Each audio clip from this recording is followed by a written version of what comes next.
Well, the city lost a good one today. Gilbert Hill, or Gil as we knew him, died today peacefully with family by his side. He was a legendary homicide detective in Detroit and, of course, landed the role of Eddie Murphy's foul-mouthed boss in Beverly Hills Cop. Jason Colthorpe is live downtown tonight, looking back on the life of Gil Hill. Jason? Carmen, we're in front of Old Detroit Police Headquarters tonight because, of course, it played such a major role in Gil Hill's life as a police officer and homicide detective, and a minor role in his life as a movie star. And ironically, his friends remember that infectious smile he had, but millions of Americans never saw that on the big screen. I don't want to see any more of these blue slips. When am I going to see some arrest slips? Gil Hill once said, "The main difference between me and Inspector Todd is I don't swear that much."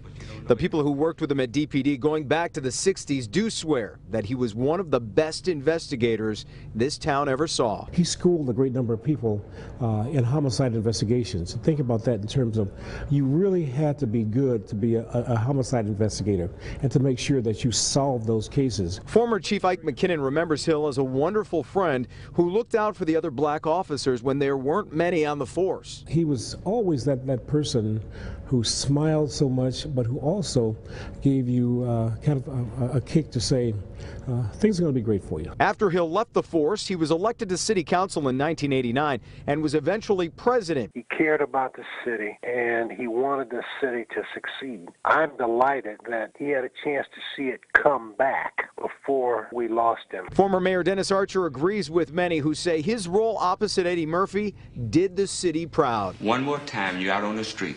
Do you understand me? Boss, let me tell you. Do you understand me? When they did the premiere here in Detroit, and I'm standing by Gil, and he's waiting. I said, "What are you waiting on?" He said, "Well, I'm waiting on Mayor Young." I said, "Oh, okay." He says, "Well, I hope he's not upset with me because of the amount of swearing I did in the movie." Now, that wasn't Gil to swear like that, you know.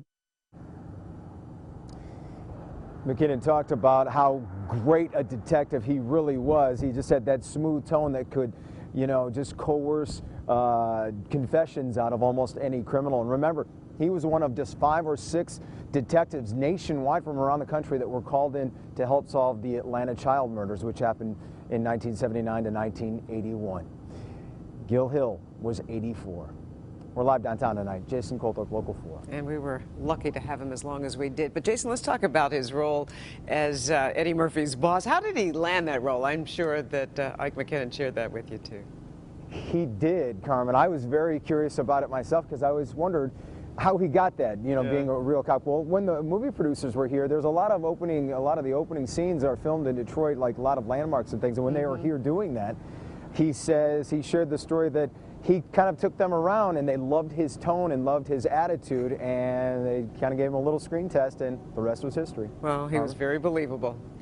He'll be missed. All right, thank you, Jason, for that.